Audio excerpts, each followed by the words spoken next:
Assalamualaikum warahmatullahi wabarakatuh. How are you today? Welcome back to American Channel. Dan kali ini saya mau bikin video soal cara berhemat ketika kuliah di luar negeri. Klik subscribe dan belnya ya. Kalau subscribe tapi nggak bel, jadi nggak ketahuan kalau saya bikin video baru ya kan. Dan jangan lupa di komen kalau ada pertanyaan dan di share kalau informasi ini penting buat teman kalian yang lagi mencari informasi ini. Oke? Silakan lanjut ke video. Nah, kali ini videonya itu soal menghemat ketika Anda kuliah di luar negeri. Di mana aja ya, mau di Inggris, mau di Amerika, mau di Spanyol, dimanapun ya, kecuali di negara-negara yang kursnya itu lebih murah dari Indonesia, seperti nggak lebih murah sih, tapi biaya hidup di sana lebih murah. Misalnya aja di India kayaknya itu lebih murah ya, sama di Mesir misalnya kayaknya lebih affordable daripada Indonesia. Nah, sekarang yang pertama adalah bawa pack lunch. Pack lunch itu adalah bekal kalau mau jalan-jalan, kalau mau keluar rumah, kalau mau belajar, bawa bekal. Kenapa? Karena di luar negeri itu mahal makanan. Misalnya di Inggris, satu porsi makanan itu mulai dari 5 pound. 5 pound itu dikali 20.000, 100.000 itu cuman baru dapet yang nggak terlalu fancy, nggak kenyang gitu, mungkin french fries doang atau cuman sandwich aja, dan minumnya mungkin berbeda lagi, atau mungkin bisa juga satu meal. Tapi kalau kita bikin sendiri dan bawa di tas kita selalu, itu lebih aman dan lebih sehat ya kan. Kemudian nah, untuk pack lunch ini ada sambungannya, yaitu tips yang kedua, yaitu makan makanan sehat ketika makanan atau bahan makanan yang murah di tempat itu. Contohnya, kalau di Inggris yang murah itu adalah makanan-makanan yang sehat, seperti salad, seperti yogurt, keju, susu. Itu semua murah di sana. Jadi kalau kita beli itu murah. Tapi kalau maunya masakan Indonesia, mau masak, oke, Indomie di mana-mana murah ya. Tapi kan nggak mungkin makan Indomie terus. Kalau kita mau bikin apa, pokoknya kalau ke toko impor pasti lebih mahal. Jadi kalau bisa ditahan dulu rasa pengen belanja di tempat yang impor. Dari Indonesia itu juga impor kan. Nah, ketiga, oh ya, pack lunch tadi termasuk juga bawa air dan bawa botol sendiri paling enggak, karena di mana-mana kadang ada fountain yang bisa kita refill. Nah, itu kan bisa mengurangi biaya ya kalau kita mau minum terus seperti itu. Nah, jatuh nanti.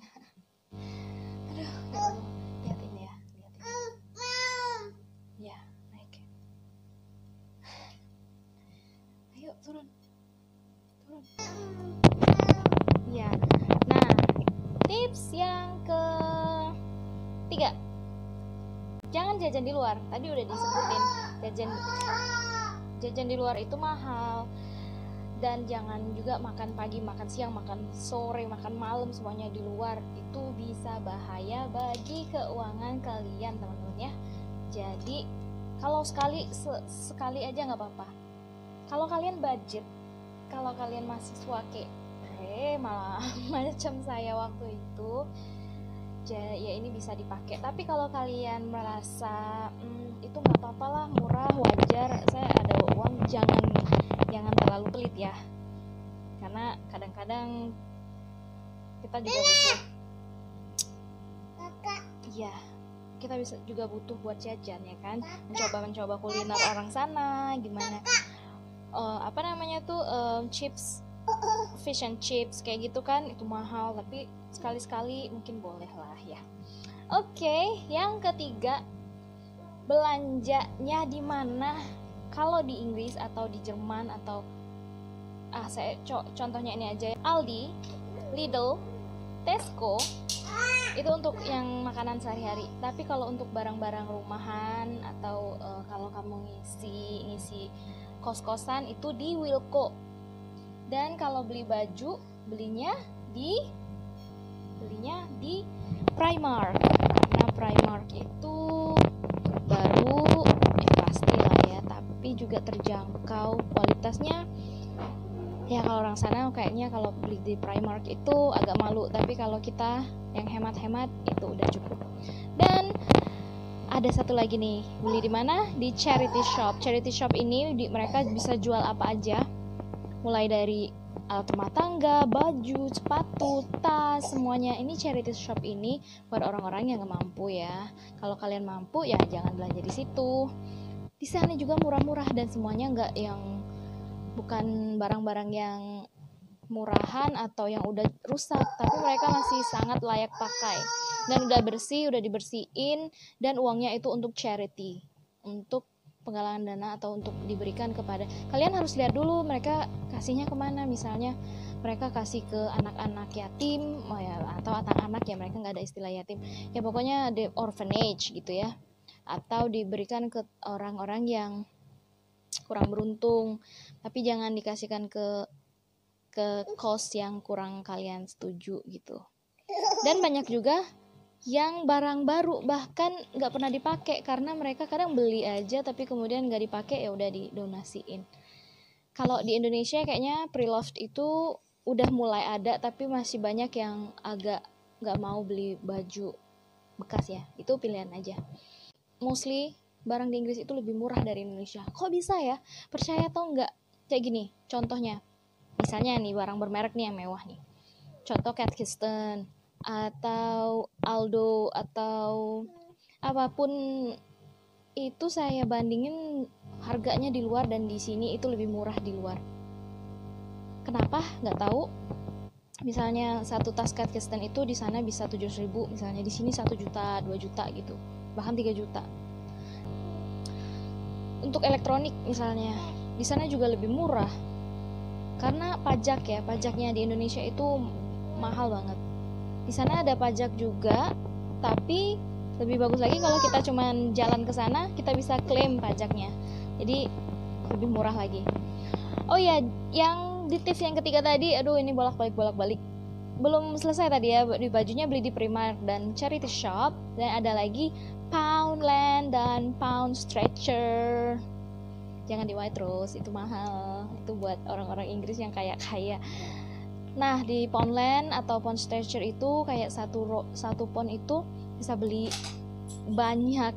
Bukan beli banyak, beli satu barang tapi 1 pound.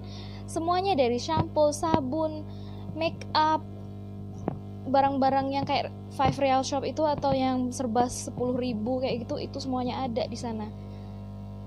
Makanan pun ada, telur ada, semuanya ada. Jadi ya lengkap di sana. Murah berarti kan? Tapi ya yang worth it aja yang dibeli. Tapi biasanya mereka worth it semua. Kemudian tips nomor 5 atau berapalah, bagi yang suka dugem atau minum-minuman keras, itu pilihan. Tapi sebenarnya jangan dulu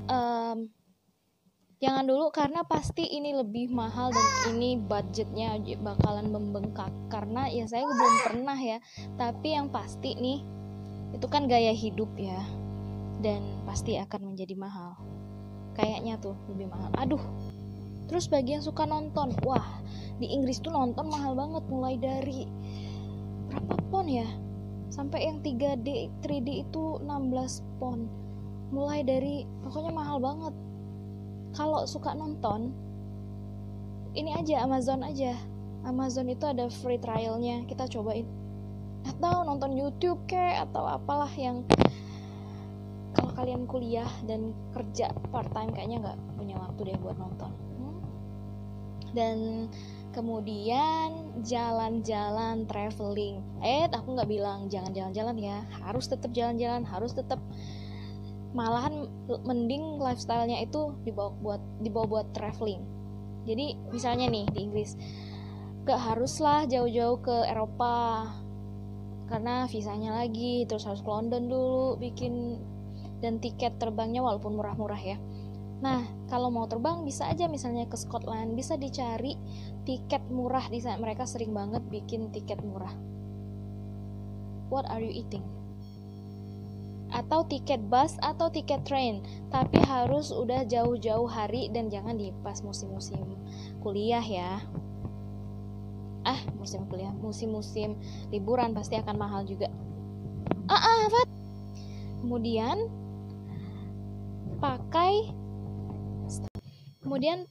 pakai public transportation. Oh, you're hungry? Okay, forget that one. Okay.